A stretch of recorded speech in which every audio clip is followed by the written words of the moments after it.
اور انڈیا کا سرمایہ دار اتنا سیانہ ضرور ہے کہ وہ اس طرح کی مہم جوئی میں اپنا نقصان نہیں کر سکتا، اور ویسے بھی عالمی معاشی منڈیوں میں سرمایہ دار کے لیے وطنیت یا اخلاق جیسی باتوں کی کوئی وقت نہیں، اس لیے منافع ہی اس کے لیے سب کچھ ہوتا ہے، وہ بھی ان کے اپنی شرائط اور سہولت پر۔ یہ ایک رویہ سرمایہ دار کا، ایک کارپوریٹ سیکٹر کا،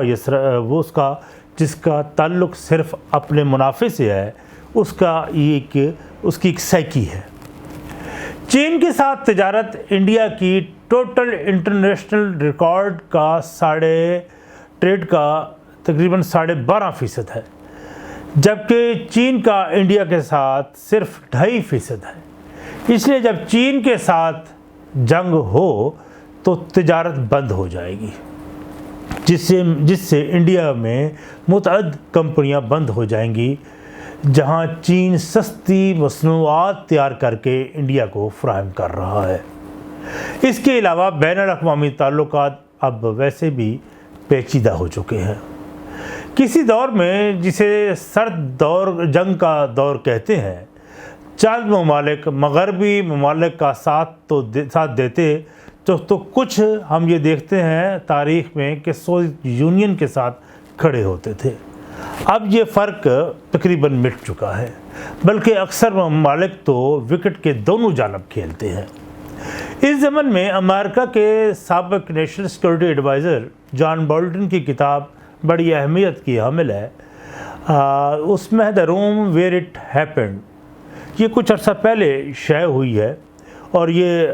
2020 کو غالباً یہ شائع ہوئی ہے۔ یہ پڑھنے کے قابل ہے، جہاں آپ کو اس خطے اور امریکن پالیسیز کے حوالے سے بہت زیادہ آپ کو دلچسپی کے امور کے حوالے سے آپ کو انکشافات ملیں گے۔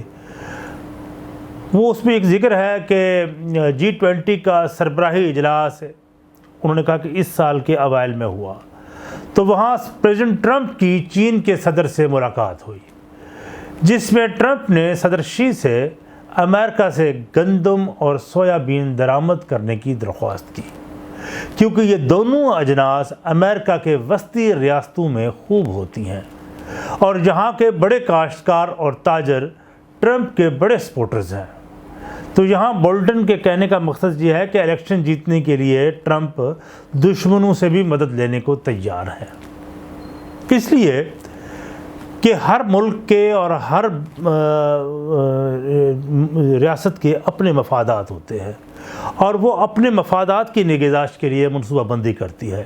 تو انڈیا بھی اسی تناظر میں نقصان کا سودا نہیں کرے گا۔ جس طرح 15 جون کو چین انڈیا میں لداخ میں جھڑپوں کا سن کر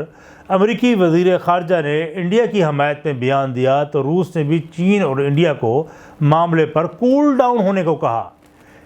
اور یہ اس لیے کہ جب دو نیوکلیئر ممالک کے مابین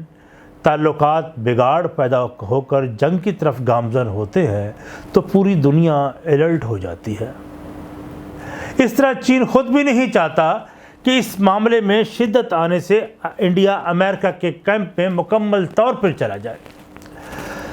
اگرچہ بظاہر تو یہ لگتا ہے کہ چین کے بارے میں انڈین حکمت عملی میں کچھ فرق آئے گا، دونوں ممالک میں اقتصادی عسکری مسابقت بڑھے گی،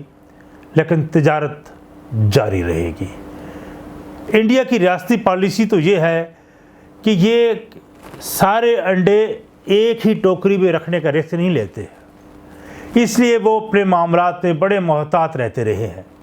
لیکن اس بار مودی کی پالیسی کی وجہ سے علاقائی امن کو نقصان ہوا، اقتصادی ترقی، خوشحالی کا خوابوں کی عوام کو بڑی بھیانک تعبیر اب مل رہی ہے، کیونکہ اگر وہ پاکستان کے ساتھ معاملات پرامن طریقے سے حل کر لیتے تو بھارت کو سینٹرل ایشیا تک پہنچنے میں بآسانی رسائی مل جاتی، لیکن گلگت اور بلتستان پر بھارتی حملے کے منصوبے نے ان کے ان خوابوں کو چکنا چور کر دیا۔ اس بار تو چین سے ویسے بھی پنگا نہیں لے سکتا، کیونکہ وہ ایک ہی وقت میں چین اور پاکستان دو محاذوں سے نپٹنے سے قاصر ہے۔ لہٰذا وہ چین کے ساتھ امن کا خواہاں ہی ہوگا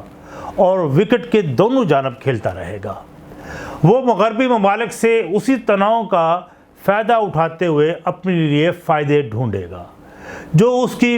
بڑی مدت سے شدید خواہش تھی۔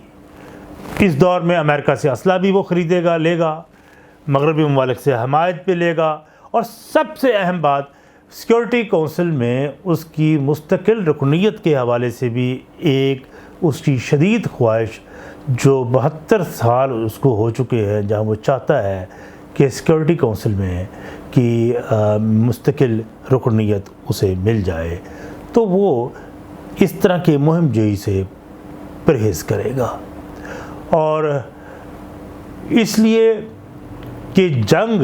چین سے ہو یا پاکستان سے بھی ہو، وہ اس کے لیے مہلک ہوگی۔ تو میں سمجھتا ہوں کہ شاید جنگ کے امکانات مجھے نظر نہیں آتے، کیونکہ میں نے اپنے تئیں جو تجزیہ پیش کر سکتا تھا اپنی سمجھ بوجھ کے مطابق وہ میں نے پیش کیا، اور یہ ایسا ہی لگتا ہے کہ چین ایسی مہم جوئی سے اوائڈ کرے گا اور کوشش کرے گا کہ اپنے ان کارپوریٹ سیکٹرز کو اور اپنے سرمایہ کاروں کو بھی ناراض نہیں کرے۔ بہت شکریہ۔